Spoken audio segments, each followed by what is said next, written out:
प्रिय छात्र एवं छात्राओं, मैं आज आपको भारतीय राजनीतिक विचारक के अंतर्गत मैं कौटिल्य के बारे में आज अध्ययन करूंगा और आप सबको बताऊंगा कि भारतीय राजनीतिक विचारक के महान विभूति के रूप में आचार्य कौटिल्य का नाम जाना जाता है, जिनकी जीवन दर्शन के बारे में आज हम चर्चा करेंगे और उनके द्वारा बताए गए राजनीति विज्ञान के उन पहलुओं पर अध्ययन करेंगे, वो वक्तव्य पर अध्ययन करेंगे जो उन्होंने कहा था और जिन्होंने भारतीय राजनीति को एक नई दिशा दी, चिंतन में एक नया प्रभाव लाया। उन सब की बात आज हम करेंगे। आइए देखते हैं कि आचार्य कौटिल्य का जीवन दर्शन क्या है। मौखिक तौर पर तो हम देख लेते हैं, व्यवहारिक तौर पर तो हम देख लेते हैं कि आचार्य कौटिल्य के जन्म को लेकर विवाद की स्थिति बनी हुई है। आज भी एक्यूरेट क्लियर कोई ना तो उनके जन्म की तिथि किसी को पता है और ना ही कोई जन्म के स्थान उनके स्थित है। इस तरह हम कह सकते हैं कि अनुमानन हमने बताया है, अनुमानन हम लोग लगाते हैं कि अलग अलग हिस्से में इसका इनके जन्म के बारे में बताया जाता है, इनके जन्म की बात कही जाती है। तो कुछ विद्वानों का मानना है कि आचार्य कौटिल्य का जन्म लगभग 400 ईसा पूर्व नेपाल के तराई के आसपास हुआ था। कुछ मगध के पास मानते हैं, कुछ मैसूर के पास मानते हैं। तो इसको लेकर विवाद की स्थिति बनी हुई है। इसी तरह जन्म की बात करें तो जन्म की भी विवाद की स्थिति है। कोई कहता है 400 ईसा पूर्व में हुआ है, तो कोई कहता है 325 ईसा पूर्व में हुआ है। तो अलग अलग विद्वानों के अलग अलग मत हैं। तो उन सबको हम आपके सामने इस क्लास के माध्यम से चर्चा कर रहे हैं, बता रहे हैं। आइए देखते हैं आचार्य कौटिल्य के नाम को लेकर भी स्थितियां मतभेद के रूप में होती हैं। तो प्रमुखता हम उनको 3 नामों से जानते हैं, जिनका पूर्ण नाम है आचार्य विष्णुगुप्त, आचार्य कौटिल्य और आचार्य चाणक्य। तो 3 नामों से जाने जाते हैं। अब हम चर्चा करें कि आचार्य कौटिल्य का मूल नाम क्या था, जन्म का नाम क्या था। तो मूल नाम की जब चर्चा की जाती है तो इससे स्पष्ट हो जाता है कि आचार्य कौटिल्य का जन्म का जो नाम था वो विष्णुगुप्त था। और अगर चाणक्य की बात की जाए, चाणक्य क्यों पड़ा, तो इनके पिताजी का नाम चणक था। चणक के नाम से इनके नाम के आगे चाणक्य जुड़ा। अब चर्चा करते हैं कि कौटिल्य इनका नाम क्यों पड़ा। तो कौटिल्य की जब चर्चा की जाए तो कुटिल गोत्र होने के कारण इनका नाम कौटिल्य पड़ा। इनके द्वारा महान पुस्तक लिखी गई, जिसकी चर्चा हम कर सकते हैं। अर्थशास्त्र नामक पुस्तक की रचना इन्होंने की है, जिसमें लगभग 6000 श्लोकों की रचना की है इन्होंने। अर्थशास्त्र नाम की अर्थशास्त्र पुस्तक है, परंतु उसमें सब राजनीति से अर्थात शासन व्यवस्था के बारे में अध्ययन किया गया है। कश्मीर के शासन व्यवस्था के बारे में अध्ययन किया गया है। तक्षशिला का जो प्राचीन कालीन विश्वविद्यालय था, वहां से जो शासन प्रशासन की व्यवस्था की गई थी, उन सब की चर्चा हम इसके अंतर्गत करते हैं। वहीं का उल्लेख उन्होंने अपने अर्थशास्त्र नामक पुस्तक में किया है। तो आइए देखते हैं अर्थशास्त्र आचार्य कौटिल्य से जुड़ी हुई अन्य घटनाओं की भी चर्चा करते हैं।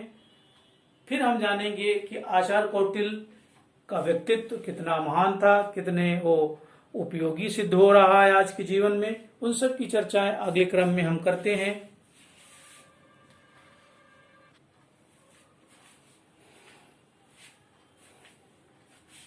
आचार्य कौटिल्य की जब हम बात करें, उसकी जब हम चर्चा करते हैं तो देखते हैं कि आचार्य कौटिल्य का जो मार्गदर्शन रहा, जो राजनीतिक क्षेत्र रहा, जिसकी हम विस्तार से चर्चा करते हैं। जानते हैं कि उनके स्वभाव की स्थिति क्या थी, वो कितने क्रोधी प्रवृत्ति के थे, उनका स्वभाव चिड़चिड़ा था और दृढ़ निश्चय करना तो उनके स्वभाव में बसा हुआ था।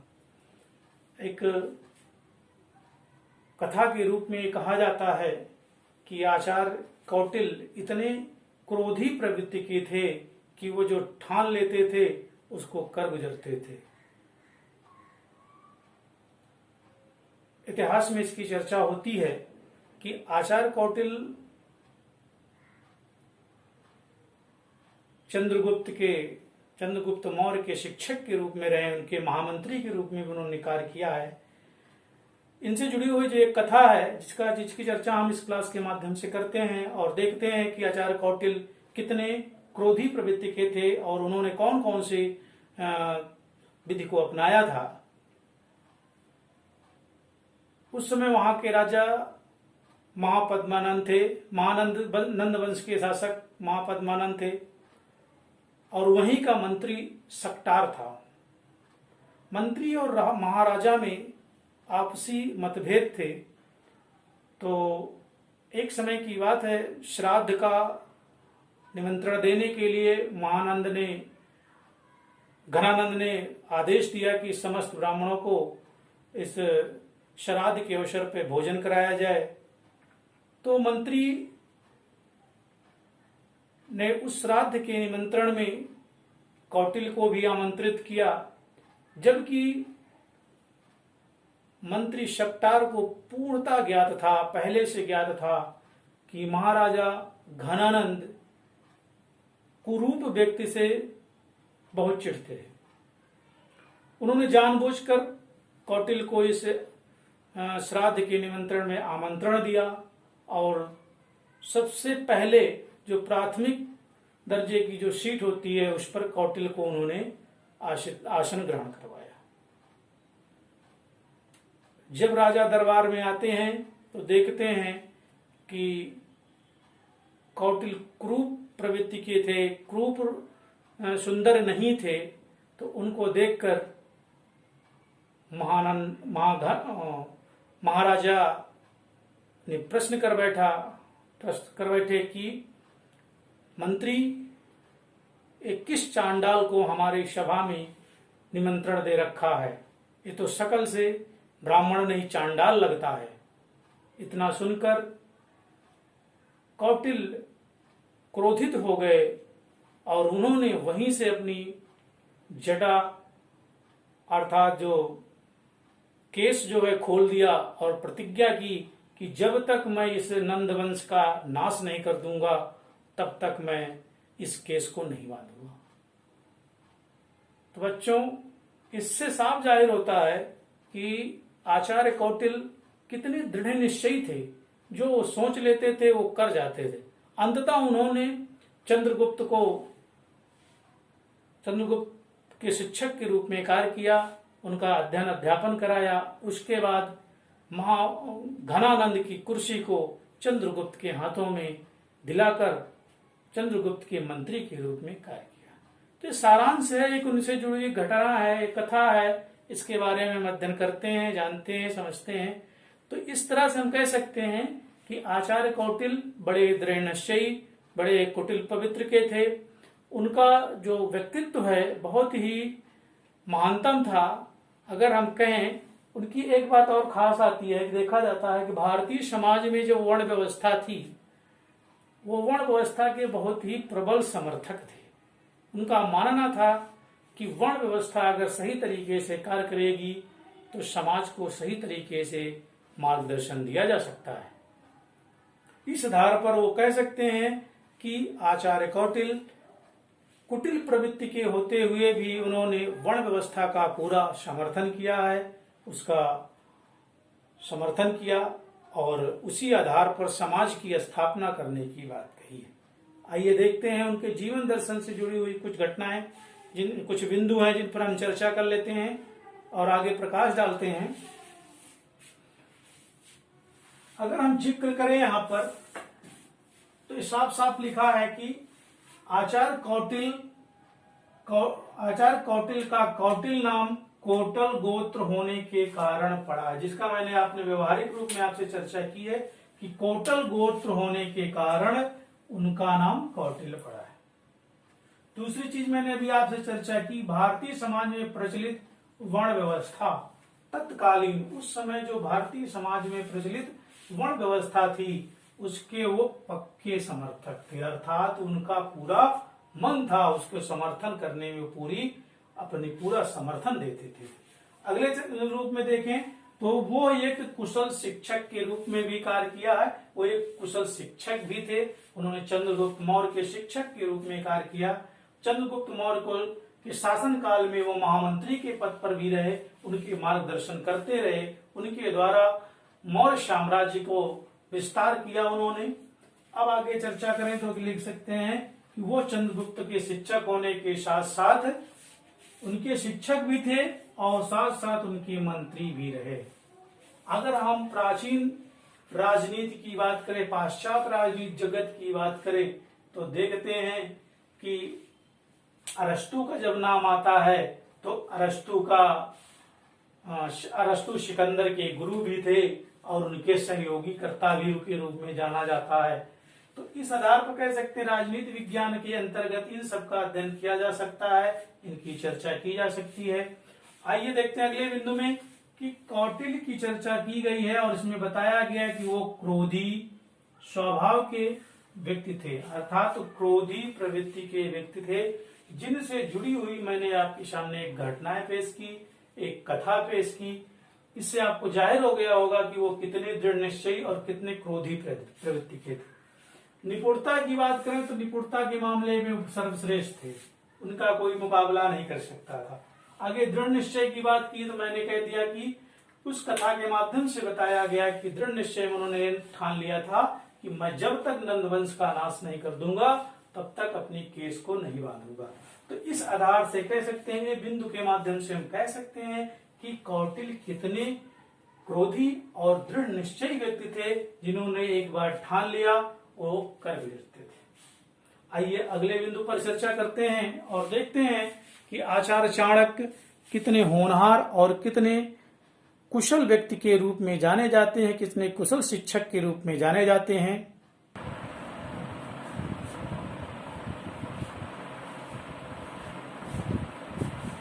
बच्चों, हमने अभी आपके बारे में आप सबको मैं अवगत कराया कि आचार्य कौटिल्य कितने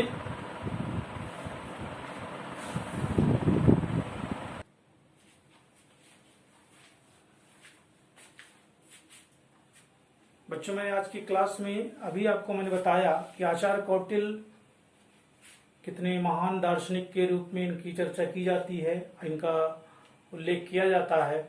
अगर हम इनकी तुलना करें तो प्लेटो और मैकियावेली से भी इनकी तुलना की जा सकती है। ठीक वैसे ही विचारक के रूप में इन्होंने कार्य किया है, जैसे मैकियावेली और प्लेटो का नाम प्रसिद्ध रूप से आता है। अब आगे हम देखते हैं कि इन्होंने बहुत सारे ऐसे भारतीय राजनीतिक विचारक को, भारतीय राजनीति को इन्होंने एक ऐसा मार्गदर्शन प्रदान किया है जो कि सदियों तक उनके मार्गदर्शन के बताए हुए रास्ते पर, उनके मार्गदर्शन किए गए रास्ते पर सदैव चलते रहेंगे। आइए देखते हैं कि इससे जुड़ी हुई आगे क्रम में कौन सी जानकारियां हैं और क्या क्या ये सुसज्जित तरीके से राजनीति को एक नई दिशा दे रहे हैं।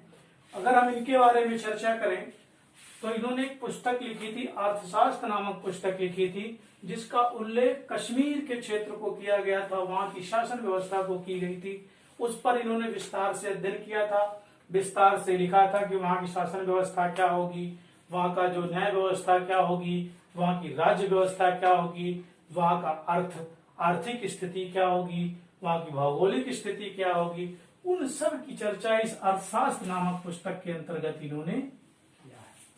देखने में तो अर्थशास्त्र अर्थात आज के युग में अगर हम इसकी कल्पना करें, नाम से कल्पना करें, तो लगता है कि अर्थशास्त्र का मतलब है कि ये इकोनॉमिक्स से जुड़ा हुआ है, अर्थात कि मुद्राओं से जुड़ा हुआ क्षेत्र है, अर्थ से जुड़ा हुआ क्षेत्र, धन और संपदा से जुड़ा हुआ क्षेत्र है, इससे संबंधित कार्य हुए होंगे। लेकिन ऐसा है नहीं। जब हम वास्तविक चर्चा करते हैं तो इसमें देखते हैं कि नाम की अर्थशास्त्र है, लेकिन अगर काम की बात की जाए तो इसमें पूरा राजनीति शास्त्र भरा हुआ है। शासन व्यवस्था की बात की गई, राज्य व्यवस्था की बात की गई, दर्शन की बात की गई है, दंड की बात की गई है, स्थिति की बात की गई, भौगोलिक स्थिति की बात की, यानी एक जो राज्य में जो प्रक्रियाएं होती हैं, राज्य के अंतर्गत जो जो कार्यशैली होती है, उन सब का उल्लेख अर्थशास्त्र नामक पुस्तक में इन्होंने किया है। इसी में इन्होंने जिक्र किया है कि अर्थशास्त्र को इन्होंने लगभग 6000 श्लोकों में विभाजित किया। इसमें 6000 श्लोक वर्णित हैं, जिसकी चर्चा हम कर रहे हैं आज कौटिल्य के अर्थशास्त्र की। और उसके साथ साथ अगर हम इनके जन्म स्थान की बात करें, मृत्यु स्थान की बात करें कि कब जन्म हुआ, कौन मृत हुआ, तो जैसे कबीर और तुलसी के बारे में ये निश्चित नहीं हो पाया कि कब इनका जन्म है, कहाँ हुआ, इनके माता पिता क्या है, वैसा इनका उल्लेख कहीं नहीं मिलता है कि कब इनके जन्म हुआ, कब इनके मृत्यु हुई और कहाँ पर हुआ, ये कोई निश्चित नहीं है। सब लोग अनुमानन अपना ही लगाते हैं कि यहाँ पर इनका जन्म हुआ होगा। कोई कहता है कश्मीर में, कश्मीर की इन्होंने शासन व्यवस्था के बारे में जानते थे, वहां पुस्तकों का उल्लेख किया है तो वहां पर इनका जन्म हो सकता है। कोई कहता है नेपाल की तराई में इनका जन्म हुआ, कोई कहता है कर्नाटक के मैसूर में जन्म हुआ। तो इनके जन्म संबंधित विवाद की स्थिति बनी हुई है। अगर और आगे हम चर्चा करें तो मृत्यु के बारे में कहीं उल्लेख नहीं मिला है। और चर्चा करें इनके जन्म की बात, कोई 400 ईसा पूर्व मानता है तो कोई 325 ईसा पूर्व मानता है। इसमें भी मतभेद की स्थिति बनी हुई। तो आज हम आपको इस क्लास में आचार्य कौटिल्य के जीवन दर्शन के बारे में लेकर आपके सामने उपस्थित हुए हैं। आपको एक समग्र जानकारी के रूप में कौटिल्य के जीवन दर्शन से जुड़ी हुई जानकारी के रूप में मैंने आपके सामने प्रस्तुत किया। मुझे उम्मीद है कि आपको ये क्लास रुचिकर लगी होगी और अच्छी लगी होगी। अगले क्लास में यानी अगले क्रम में हम आपको कौटिल्य से जुड़े हुए एक टॉपिक के साथ फिर उपस्थित होते हैं और उसमें आपको बताएंगे कौटिल्य ने किस शासन व्यवस्था की क्या व्यवस्थाएं की थी, सप्तांग सिद्धांत का उन्होंने प्रतिपादित किया था, मंडल सिद्धांत की कैसे व्यवस्था की है, सारणगुण नीति क्या है। इन सब को हम क्रमबद्ध तरीके से अध्ययन करेंगे और जानेंगे आचार्य कौटिल्य की राजनीति का क्या प्रभाव हम पर, आप पर, यहाँ भारतीय राजनीति पर पड़ा है। उन सब की चर्चा हम करते हैं। अगले क्लास में हम फिर मिलेंगे, तब तक के लिए धन्यवाद।